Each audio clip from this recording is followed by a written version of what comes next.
অ্যাড্রেসটা মনে হয় এদিকেই হবে, সামনে একটু এক্সকিউজ মি, কি হলো? আমার ব্যাগটা লাথি মেরে ফেলে দিলে কেন? ও, এটা আপনার ব্যাগ? আসলে আমি না ভেবেছিলাম রাস্তায় একটা আবর্জনা পড়ে আছে, তাই লাথি মেরে দিয়েছি। I am really sorry. ভগবান তোমাদের দুটো বড় বড় চোখ দিয়েছে, দেখতে পাও না? আচ্ছা, ভগবান তো আপনাকেও দুটো বড় বড় চোখ দিয়েছে, তাহলে আপনার নজর কোথায় ছিল? আমার তো মনে হয় আপনিই চোখে দেখতে পান না, আর আপনার কোনো বুদ্ধিও নেই। আপনার যদি বুদ্ধি থাকতো না, তাহলে পার্সটা এভাবে মাটিতে ফেলে রাখতেন না, হাতেই ধরে রাখতেন। আর এইভাবে যদি পার্স আপনি মাটিতে ফেলে রাখেন, তাহলে তো যে কেউ লাথি মেরে চলে যাবে, তাই না? তাই অযথা আমাদের সময় নষ্ট করাবেন না। আরে ভুল করেছো, কোথায় সরি বলবে তা না? তোমাদের কি বাবা মা কোনো শিক্ষা দেয়নি? হ্যাঁ, এরকম অসভ্য আচরণ করতে শিখিয়েছে তোমাদের? অসভ্য আচরণ আপনি কাকে বলছেন? হ্যাঁ শুনুন, আমাদের না নেহাত দেরি হয়ে যাচ্ছে, অফিসে যেতে হবে, ইন্টারভিউ আছে। না হলে আপনাকে ভালো করে বুঝিয়ে দিতাম অসভ্য আচরণ ঠিক কোনটা। চল। আরে সকাল সকাল মুখটাই খারাপ করে দিল। আরে দাঁড়ান, কোথায় যাচ্ছি? দাদা, আজকে আমাদের দুজনের ইন্টারভিউ আছে, সেজন্যই আমরা অফিসে যাচ্ছি। এখানে কোনো ইন্টারভিউ হচ্ছে না, কার সাথে দেখা করবেন আপনারা? কি বলছেন দাদা? আজকে তো আমাদের চন্দনা ম্যাডামের সাথে ইন্টারভিউ আছে, আর ম্যাডামই আমাদের ডেকেছেন অফিসে। শুনুন, এখানে না থাকে কোনো চন্দনা ম্যাডাম, আর না হচ্ছে কোনো ইন্টারভিউ এখানে। মনে হয় আপনাদেরকে ভুলভাল অ্যাড্রেস দিয়ে দিয়েছে। আপনারা কাজ করুন, এখান থেকে সিধা যান, সিধা গিয়ে ডান দিকে চলে যান, মনে হয় ওখানে অফিস আছে। কিন্তু আমাদের তো এখানকার অ্যাড্রেসে দেওয়া হয়েছে। ঠিক আছে, আপনি যখন বলছেন তাহলে আমরা ওই দিকটা গিয়ে দেখি। চল। চল।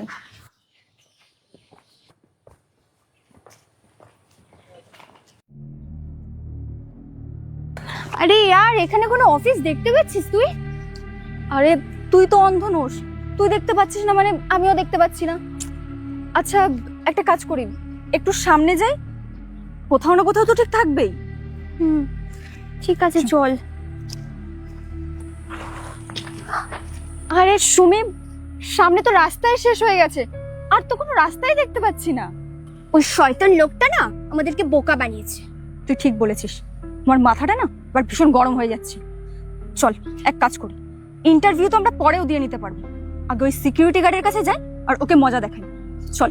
চল। আরে বৃষ্টিটা এখনই আসার ছিল। ওই দেখ সামনে ওই সিকিউরিটি গার্ড। চল চল। আরে ম্যাডাম, আপনারা ফের চলে এসেছেন? দাদা, আপনি একটা কথা বলুন তো, আপনি আমাদেরকে মিথ্যে কথা কেন বললেন? আপনি যে অ্যাড্রেসটা দিয়েছিলেন না, সেখানে তো কোম্পানি দূরের কথা, একটা মানুষ পর্যন্ত ছিল না যে আমরা তাকে অ্যাড্রেস জিজ্ঞাসা করব। আর আপনি দেখুন তো, কত বৃষ্টি পড়ছে, আর একটু হলেই আমরা ভিজে যেতাম। আপনি আমাদেরকে মিথ্যে কথা বলে না একদম ঠিক করেননি। আমি কখন মিথ্যে কথা বললাম আপনাদের? আমি শুধু বলেছি সিধা যান, পেছনেই অফিস। না দাদা, আপনি এটা একদম বলেননি, মিথ্যা কথা বলবেন না। আপনি বলেছেন সোজা গিয়ে ডান দিকে যেতে, আর আমরা তো সেরকমই গেছি। আমি কি আপনাদের 90টা যেতে বলেছিলাম? আমি বলছিলাম পেছনেই অফিস। আর যখন চলে এসেছেন তাহলে এখান থেকেই চলে যান। তার মানে এটাই অফিস, তাই তো? আপনি এতক্ষণ মিথ্যা কথা বলেছেন। ঠিক আছে, এবার আমরা তাহলে যাই। যান। কথায় বলে না যে ওষুধটা লাগে গলায় দড়ি, ঠিক সেরকম হয়েছে না স্যার। এই সিকিউরিটি গার্ডটা না পুরো মাথাটাই খারাপ করে দিয়েছে। কতটা সময় নষ্ট হলো বলতো, আর তার উপরে ইন্টারভিউর জন্য দেরি হয়ে গেল। এক্সকিউজ মি, এটা চন্দনা ম্যাডামের কেবিন তো? হ্যাঁ, এটা চন্দনা ম্যামের কেবিন, ভিতরে আছে উনি, আপনারা যান। Okay. We are really sorry madam, আমাদের অনেকটাই লেট হয়ে গেল। অ্যাকচুয়ালি অফিসের নিচে সিকিউরিটি গার্ড না আমাদেরকে ভুল অ্যাড্রেস দিয়েছিল, আর যার জন্য আমরা আজকে সারা দিন রাস্তায় ঘুরেছি। তো ফাইনালি যখন এসে পৌঁছালাম, আপনার ম্যানেজারের সাথে দেখা হলো, আর ম্যানেজারই বললেন আপনার কেবিনে এসে আপনার সাথে দেখা করতে। We are really sorry madam, ইন্টারভিউর জন্য অনেকটা লেট করে ফেলেছি।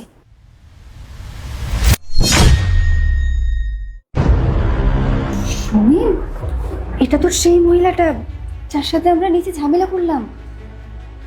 কিন্তু উনি এখানে কি করছেন? তোমরা ঠিকই ধরেছ, আমি সেই ম্যাডাম। আর তোমরা যে কোম্পানিতে ইন্টারভিউ দিতে এসেছো সেটা আমারই কোম্পানি। আর হ্যাঁ, নিচে তোমাদের সিকিউরিটি গার্ড যে ডিরেকশনটা দিয়েছিল সেটা আমি ওনাকে বলেছিলাম। আর আমি তো জানতাম তোমরা তো তোমাদের সিভি মেলে পাঠিয়েছো, সেটা আমি দেখে নিয়েছি। আচ্ছা, তোমরা একটা কথা বলো, আমাকে তো তোমরা চিনতে না, তাহলে আমার সাথে এরকম ব্যবহারটা করলে কেন? ম্যাডাম, আমরা ওরকম ব্যবহার ইচ্ছে করে করতে চাইনি। আমরা আমরা জানতাম না যে ওটা আপনার ব্যাগ। আমরা তো ভেবেছিলাম রাস্তায় নোংরা পড়ে আছে, সেই জন্য লাথি মেরে দিয়েছিলাম ব্যাগটাতে। প্লিজ ম্যাডাম, কিছু মাইন্ড করবেন না। আর ভুল তো মানুষ মাত্রই হয়, তাই না? আমরা বুঝতে পারিনি। প্লিজ এই ব্যবহারটার উপর নির্ভর করে আমাদেরকে আপনি জাজ করবেন না। We are really sorry madam, please আপনি ক্ষমা করে দিন। আপনি একবার আমাদের ইন্টারভিউটা নিন, আমরা খুব ভালো ইন্টারভিউ দেবো।